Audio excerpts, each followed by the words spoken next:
newest barkada via Tabing Ilog, the musical. We would like to introduce the members of the artistic team to please, and also please join us here on stage. Of course, let's welcome our director, Topper Fabregas.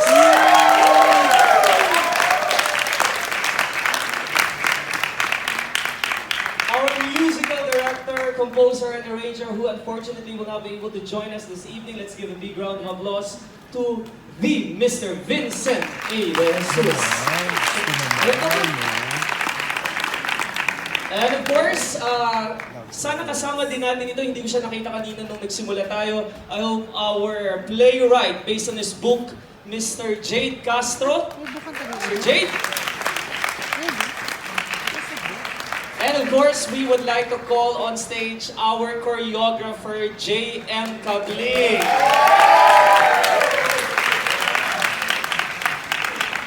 At kasama din namin syempre sa team ang ating lights director, Sir Meliton Rojas. Sir, sawahan mo kami dito. And of course, our sound designer, Glenn Ford, Balimbad. Sir Glenn Ford, please join us. At kasama din natin kung tumutulong sa cast almost every day din, ang ating assistant director, Sir Eric.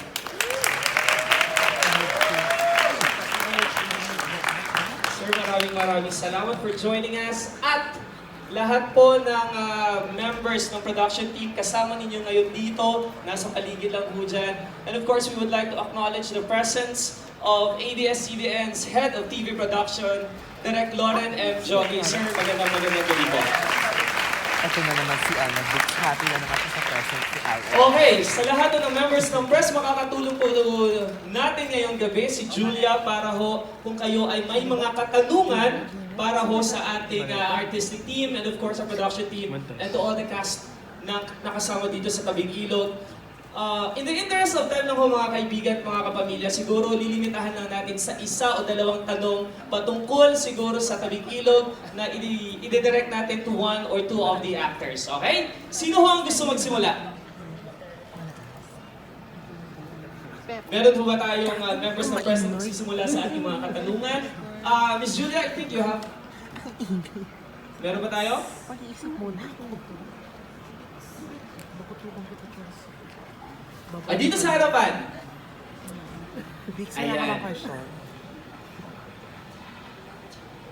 Kindly, please be recognized. Kindly state, of course, introduce your name and of course the... Hello, congratulations pa. I'm JP from BEF. Pep. Good evening po. Question lang kay Kiara, sa kay Rubik. Sorry, what's your name? Ian. Okay. Hindi, kasi parang ang ganda ng chemistry nyo, no? And ang ganda nung natulong ng Tabing Ilog kasi parang nagkaroon ng bagong flavor si Eds at saka si Rubik. Parang question na lang is, how are you expecting kung paano i-accept ng tao yung pagiging Rubik and Eds yun because they are such iconic roles on TV. And this time, parang kayo naman sa film. Well, ako, honored ako na makapareha ko si Ian na galing talagang theater actor din talaga. And he's been so, actually lahat sila ng mga taga-teatro talaga, even yung mga production. Sobrang naging patient nila sa amin na first time mag-teatro din. So, ako naman, parang happy lang talaga ako na, ayun, naging kapareha ko si Ian. And ako yung thought na lang na yun yung iniisip ko eh. Sana talaga, talagang maganda yung pagtanggap ng mga tao sa Rovic and Eds na nitong 2020. For me naman po, I think of this as an opportunity to bring something new to something that we all love. Kumbaga, it's set in a very new time, alam mo yun, parang may bago na kami mga elements like cell phones, gano'n. And that also calls for new characterization. So, in that same vein, siguro, parang what I'm excited to bring out to the world is parang a Rovic that is parang set in modern time. How would he act? How would he behave? How would he receive other people? And how would his values be accepted regardless of whatever like it is that he was doing? Because he's not necessarily like a bad person, but parang at the end of the day, Rovic is somebody na we've all encountered. And parang putting that in a modern setting is like more or less what I just hope na the people are keeping in mind when I really like put out this new iteration of Rovic. So yeah. Okay, thank you. Kay Direk na lang po. First time niyo po bang napanood ng ganitong run through yung buong play? No, we've had a couple of run-throughs. It's the first time we've had an audience. So, yeah. Kamusta po yung feeling kasi finally ilalabas niyo na? And dagdag question ko na din po kasi parang ang ganda ng mga bagong elements na inintroduce. Kasi yung Tabing Ilog before, it was just drama talaga, romance, na may konting teen issues. Ito may environmental pa.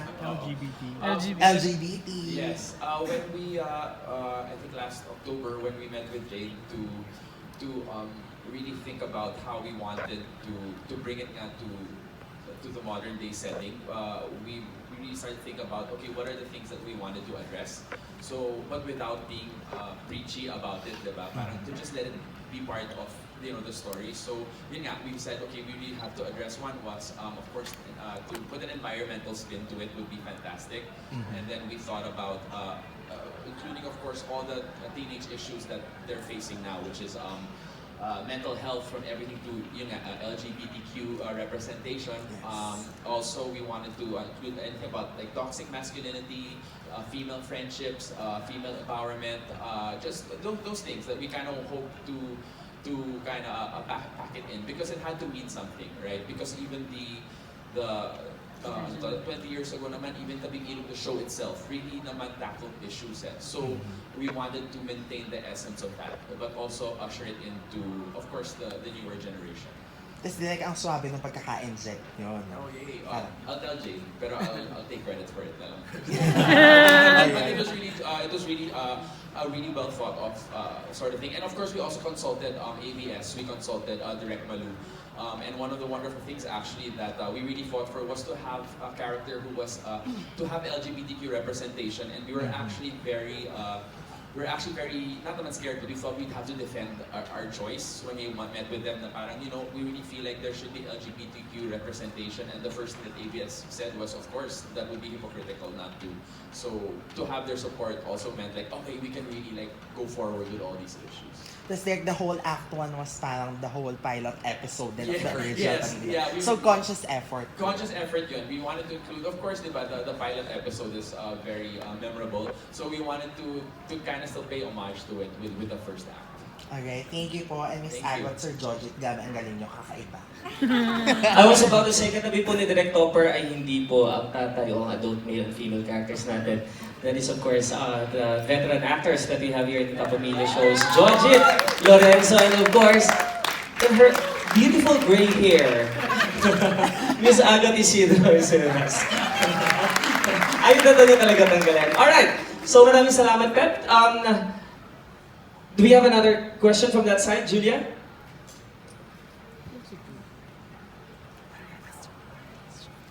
Just like James, meron dito. By the way, well, of course, everyone knows that we had our press con back in February 7. We invited some of you also during that press conference. And others were actually part of that na inimbitahan namin uli para dito ho ma-witness nyo na o matunghayan nyo na ang nabuo naming Tabing Ilog the Musical. Okay, meron pa ho bang magtatanong? Parang naiwan ho lahat sa Tabing Ilog, no? Sir, please introduce yourself and of course the media company that you're representing. Hi everyone, I'm Grant Franzuela. I'm from De La Salle College of St. Emile, and I'm from the Bureau Book Office, which is from the Bureau Presco. So yung question ko po is for director.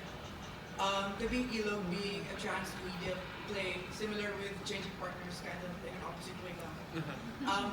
What do you think po is the importance it weighs now in the digital age, being it a play rather than something that is present in digital platforms? Well, at first, we wanted to transport it into a play and into musical form to just breathe new life into it. But then also So if you notice, they chose they chose a scriptwriter who is actually first and foremost a film writer, a film director and a screenplay writer to kind of give it a little bit of that feel as well. And then if you notice, we're a mix of kids from theater, we're a mix of people who have done TV. Even the whole team is a mix of that. So there was really this intentional sort of thing to make it how do you call this? Like a sort of what's the word? Amalgamation, is that a word? of all the mediums. And so parang, in other words, we didn't want to just have a whole completely theater team because we wanted to include that sort of flavor with the end product. I don't know if that makes sense. Wala combination. Maraming salamat. Few more questions? Parang may... Yes, sir. Please introduce yourself.